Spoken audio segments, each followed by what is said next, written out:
can I get you to? No, I'm not going to ask you.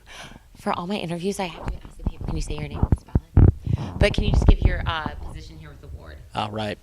No, I'll hold You sure you don't want me to give my full name and spell it? Because I can. I'm sure you're capable, but just Okay. Executive Secretary for the Camarillo YSA Ward. Okay, and I understand you went on a mission. I did. And where'd you go? Tennessee, Nashville, Spanish speaking. Okay, it seems odd that there would be a Spanish-speaking mission.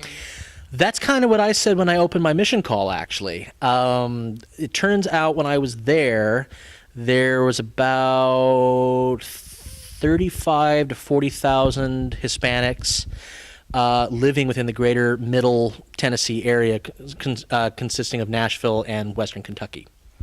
Okay, so there's a pretty big population there. Mm-hmm. Okay, let's see.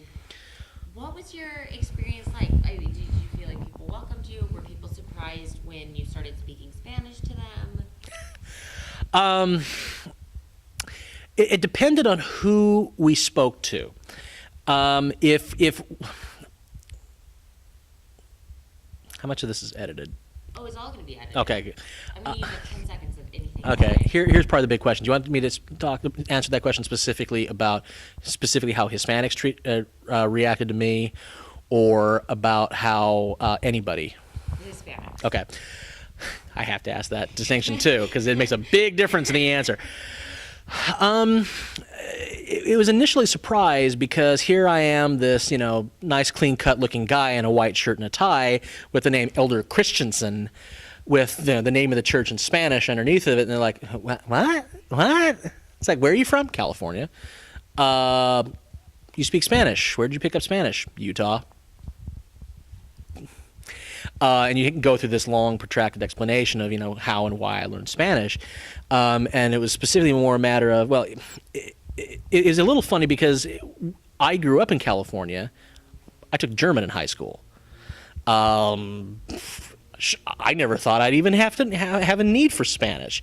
And then sure enough, here comes a letter from the president of the church saying, you are hereby called to serve in the Tennessee Nashville Mission, laboring in the Spanish language. And I was like, what? What? But it was an initial amount of, it's like, wait, you're speaking my language? How?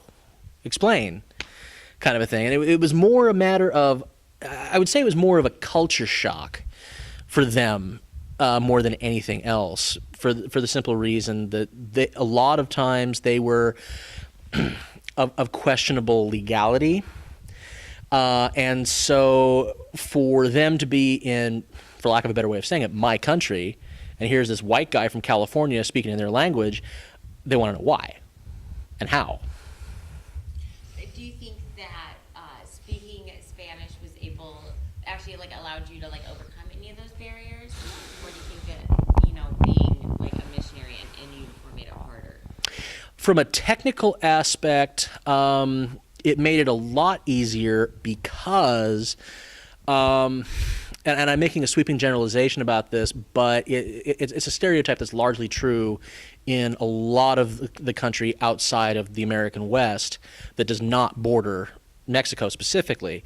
That a lot of the time, the Hispanics that you meet in other places outside of maybe New York typically are of some sort of questionable status in the country, and so because it was not their aim to come and spend the rest of their lives here like a traditional immigrant, they're a temporary immigrant, and so they largely never bother to learn English.